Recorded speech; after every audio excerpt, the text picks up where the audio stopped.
বিশ্বের নানা প্রান্তের খেলাধুলার খবর নিয়ে আমাদের নিয়মিত আয়োজন খেলার সময়, আর এই আয়োজনে আপনাদের সঙ্গে আছি আমি মাকসুম আলম খান।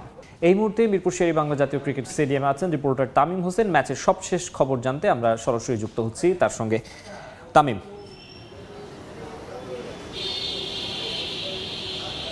আসলে ঘরের মাঠে দুটো সিরিজ, এর আগের দুটো সিরিজ হারের পর বাংলাদেশের জন্য কিন্তু এই আয়ারল্যান্ড সিরিজটা খুব গুরুত্বপূর্ণ। এছাড়া আমি যদি বলি আসলে ওয়ানডে বিশ্বকাপে বাংলাদেশ যদি সরাসরি খেলতে হয় তার জন্য কিন্তু এই সিরিজটা খুবই গুরুত্বপূর্ণ। তো সেই হিসাবে বাংলাদেশ কিন্তু বেশ ভালোই শুরু করেছে ব্যাটিংটা। কিন্তু আমরা যদি বলি আসলে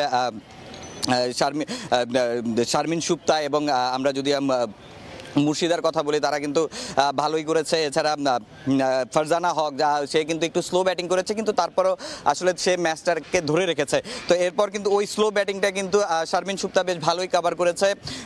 তবে বাংলাদেশের যেই স্কোরটা এখন বর্তমানে দাঁড়িয়ে আছে, যেমন আমরা কিন্তু জানি আয়ারল্যান্ড বাংলাদেশের সামনে খুবই সহজ একটা প্রতিপক্ষ। সেই ক্ষেত্রে বাংলাদেশ যেই স্কোরটা এখন পর্যন্ত বাংলাদেশের স্কোরটা আছে, ওই অনুপাতে বাংলাদেশের জয় পাওয়ার সম্ভাবনাটাই বেশি। এছাড়া যদি আজকে আমরা মাঠের দর্শকের কথা বলি, আসলে খুব একটা দর্শক যে আমরা দেখতে পেয়েছি তাও নয়, হাতে মুষ্টি কয়েক দর্শকই কিন্তু মাঠে এসেছে। যেহেতু এরপরেও কিন্তু আমরা যদি আসলে যেই নিরাপত্তার কথা বলি, আজকে কিন্তু আসলে বিসিবি আগেই বলেছিল যে আসলে তারা নিরাপত্তাটা সর্বোচ্চ নিরাপত্তা রাখবে, কিন্তু সেই হিসাবে যেহেতু আজকে দর্শক সংখ্যা কম, সেই হিসাবে নিরাপত্তাও একটু কমই আছে। তো সব কিছু মিলিয়ে বাংলাদেশের যেই বাংলাদেশ আয়ারল্যান্ড ওয়ানডে সিরিজের এই ছিল সবশেষ তথ্য। বাংলাদেশ আয়ারল্যান্ড নারী ওয়ানডে সিরিজের প্রথম ম্যাচের সবশেষ খবর জানাচ্ছিলেন মিরপুর থেকে তামিম হোসেন। পরের খবরে যাচ্ছি। গ্লোবাল সুপার লিগের আগে ক্যারিবীয় দ্বীপপুঞ্জে প্রথমবারের মতো পূর্ণাঙ্গ দল নিয়ে অনুশীলন করেছে রংপুর রাইডার্স। দেশি খেলোয়াড়দের সঙ্গে যোগ দিয়েছেন বিদেশিরাও।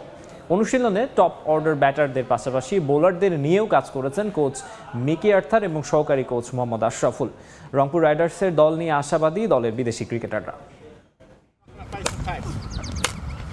নতুন এক অভিজ্ঞতা হতে যাচ্ছে রংপুর রাইডার্স ক্রিকেটারদের। গ্লোবাল সুপার লিগে বাংলাদেশের একমাত্র ফ্র্যাঞ্চাইজি হিসেবে প্রতিনিধিত্ব করছে বিপিএল জায়ান্টরা। নিজেদের প্রথম ম্যাচে লন্ডনের দল হ্যাম্পশায়ারের বিপক্ষে মাঠে নামবে নুরুল হাসান সোহানের দল।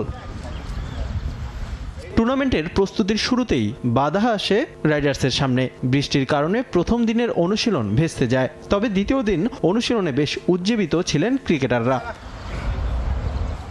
দেশ ছাড়ার আগে অনুশীলনে পর্যাপ্ত সুযোগ পেয়েছে রাইডার্স। তখন দেশি খেলোয়াড়দের পাওয়া গেলেও ছিলেন না বিদেশি ক্রিকেটাররা। ক্যারিবীয় দ্বীপপুঞ্জে প্রথম অনুশীলনে পূর্ণাঙ্গ দল পেল রংপুর। প্রথম ম্যাচের আগে প্রস্তুতির জন্য আরও একটি সেশন পাবে তারা। ইংল্যান্ডের বোলার জ্যাক চ্যাপেল, পাকিস্তানের খুশদিল শাহ এবং যুক্তরাষ্ট্রের ওপেনার স্টিভেন টেইলর মানিয়ে নেওয়ার চেষ্টা করছেন দলের সঙ্গে।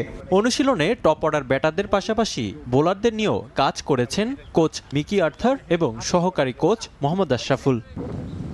ক্যারিবীয় দ্বীপপুঞ্জে কন্ডিশনের সঙ্গে মানিয়ে নেওয়া প্রথম চ্যালেঞ্জ রাইডার্সের। রয়েছে উইকেটের চ্যালেঞ্জও। তবে আমেরিকান স্টিভেন টেইলর বেশ আত্মবিশ্বাসী। প্র্যাকটিস সেশনটা ভালো কেটেছে, যদিও উইকেট কিছুটা মন্থর ছিল। আমাদের দল ছন্দে আছে, টপ অর্ডার ব্যাটাররা পারফরমেন্স করছে। পেসার ও স্পিনারদের নিয়েও আমরা বেশ আশাবাদী। টিম কম্বিনেশন বেশ ভালো। মনে হচ্ছে উইকেট স্পিন বান্ধব হবে, তবে এটা খারাপ হবে না। আমি প্রথম ম্যাচে ভালো কিছুর প্রত্যাশা করছি। প্রথম দিন বেশ উপভোগ করেছি। যেভাবে দল প্রস্তুতি নিয়েছে তা অনেক ভালো লেগেছে। আশা করি এমন প্রস্তুতি ম্যাচে কাজে লাগবে। গায়ানার প্রভিডেন্স স্টেডিয়ামে বৃহস্পতিবার ভোর 5টায় নিজেদের প্রথম ম্যাচে হ্যাম্পশায়ারের বিপক্ষে মাঠে নামবে রংপুর রাইডার্স। রিফাতুল ইসলাম মিরন, সময় সংবাদ। আবারও ক্রিকেট। আয়োজন নিয়ে কোনো সমাধান না আসায় ভোটিংয়ের মাধ্যমে চূড়ান্ত করা হবে আইসিসি চ্যাম্পিয়ন্স ট্রফির ভবিষ্যৎ। আগামী 29 নভেম্বর বৈঠক করবে ক্রিকেটের সর্বোচ্চ নিয়ন্ত্রক সংস্থা।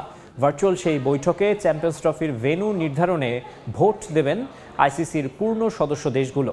বর্তমান চেয়ারম্যান গ্রেগ বার্কলির অধীনে হওয়া শেষ এই বৈঠকে ভোটাভুটি শেষে নেওয়া হবে চূড়ান্ত সিদ্ধান্ত। এদিকে ভারতীয় গণমাধ্যমের খবর, হাইব্রিড মডেলে চ্যাম্পিয়ন্স ট্রফি আয়োজনে পিসিবিকে নাকি লোভনীয় প্রস্তাব দিয়েছে আইসিসি। একটা টুর্নামেন্ট আয়োজন নিয়ে কি বিপদেই না আছে ইন্টারন্যাশনাল ক্রিকেট কাউন্সিল। স্পন্সরদের হুমকি ধামকি, তার উপর ভারত পাকিস্তানের গোয়ার্তুমি, সবকিছু মিলিয়ে চ্যাম্পিয়ন্স ট্রফি আয়োজন নিয়ে চোখে সর্ষে ফুল দেখছেন বিশ্ব ক্রিকেটের নিয়ন্ত্রক সংস্থার হর্তাকর্তারা। শুরু থেকেই রাজনৈতিক কারণে চ্যাম্পিয়ন্স ট্রফির আয়োজক পাকিস্তানে দল পাঠাতে নারাজ বিসিসিআই। ভারতের এমন সিদ্ধান্তের সামনে নিরুপায় আইসিসি। সংস্থাটি পাকিস্তান ক্রিকেট বোর্ডের কাছে বেশ কয়েকবার হাইব্রিড মডেলে আয়োজনের প্রস্তাব নিয়ে গেলেও নিজেদের মাটিতে চ্যাম্পিয়ন্স ট্রফির পুরো টুর্নামেন্ট আয়োজনে অনড় পিসিবি। সেই সমস্যা সমাধানে ২৬ নভেম্বর পূর্ণ সদস্য দেশের বোর্ড কর্তাদের নিয়ে ভার্চুয়াল বৈঠকে বসার কথা ছিল আইসিসির, তবে তা আয়োজনেও ব্যর্থ বিশ্ব ক্রিকেটের নিয়ন্ত্রক সংস্থা। চ্যাম্পিয়ন্স ট্রফি আয়োজনের সমস্যা সমাধান করতে সেই অনলাইন বৈঠকটি আগামী ২৯ নভেম্বর আয়োজন করতে যাচ্ছে আইসিসি, যেখানে আয়োজনের ভেন্যু নির্ধারণে ভোট দিবেন সদস্য দেশগুলো। ভোটাভুটির পরেই নেওয়া হবে চূড়ান্ত সিদ্ধান্ত। আর এটিই হতে যাচ্ছে আইসিসির বর্তমান চেয়ারম্যান গ্রেগ বার্কলের অধীনে অনুষ্ঠিত হওয়া শেষ বৈঠক। আগামী ডিসেম্বর থেকে আইসিসির চেয়ারম্যানের দায়িত্ব নেবেন বিসিসিআই সচিব জয় শাহ। তাই চ্যাম্পিয়ন্স ট্রফি নিয়ে যে একটা ইতিবাচক সিদ্ধান্ত আসতে যাচ্ছে তা অনেকটাই নিশ্চিত। এদিকে বেশ কয়েকটি গণমাধ্যমের খবর, চ্যাম্পিয়ন্স ট্রফি ভারতীয়দের দেওয়া হাইব্রিড মডেলে আয়োজন করতে পিসিবিকে লোভনীয় প্রস্তাব দিয়েছে আইসিসি, যেখানে ভারতের সব ম্যাচ আয়োজন হবে সংযুক্ত আরব আমিরাতে। ম্যান ইন ব্লুরা ফাইনালে গেলেও ফাইনাল আয়োজিত হবে দুবাইতে, যার জন্য আইসিসি থেকে বড় ধরনের অর্থ পাবে পিসিবি। তবে আইসিসির এমন প্রস্তাব বন গলাতে পারেনি পাকিস্তান ক্রিকেট বোর্ডের চেয়ারম্যান মহসিন নাকবির, বরং আইসিসিকে উল্টো প্রস্তাব দিয়েছে পিসিবি। ভারত নিজেদের সব ম্যাচ সংযুক্ত আরব আমিরাতে খেললেও ম্যান ইন গ্রিনদের বিপক্ষে খেলতে হবে পাকিস্তানের মাটিতে। পাকিস্তানে ফাইনাল আয়োজনের শর্ত জুড়ে দেয় পিসিবি। ফাহিম ইসলাম, সময় সংবাদ। ময়মনসিংহের নান্দাইলে সংবর্ধনা দেয়া হলো সাফ জয়ী নারী ফুটবল দলের গোলরক্ষক মিলি আক্তারকে। উপজেলা পরিষদ সম্মেলন কক্ষে আয়োজিত অনুষ্ঠানে ফুলের মালা এবং মেডেল পরিয়ে বরণ করে নেওয়া হয় স্বর্ণকন্যাকে। এরপর উপজেলা প্রশাসনের পক্ষ থেকে ১.৫ লাখ টাকার চেক তুলে দেওয়া হয় মিলির পরিবারের হাতে। এ সময় তার বাবা মা ছাড়াও শিক্ষক, স্থানীয় কোচ, সহপাঠী, একঝাঁক কিশোরী ফুটবলার এবং সরকারি দপ্তরের কর্মকর্তা ও ক্রীড়া সংস্থার সদস্যরা উপস্থিত ছিলেন। চণ্ডীপাশা ইউনিয়নের ১২ গ্রামের কলা বিক্রেতা শামসুল হকের মেয়ে মিলি আক্তার। বর্তমানে তিনি বাংলাদেশ সেনাবাহিনী দলের গোলরক্ষক। নিজ এলাকায় এমন সংবর্ধনা পেয়ে উচ্ছ্বাস প্রকাশ করেন সাফ জয়ী এই ফুটবলার।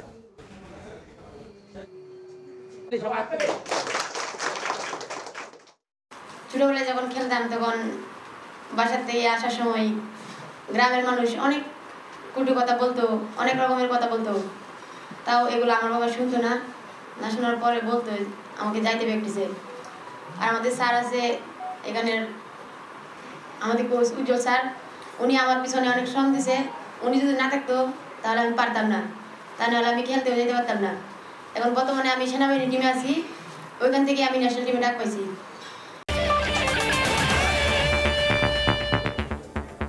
এই ছিল খেলার সময়ের এখনকার আয়োজনের সঙ্গেই থাকুন সময়।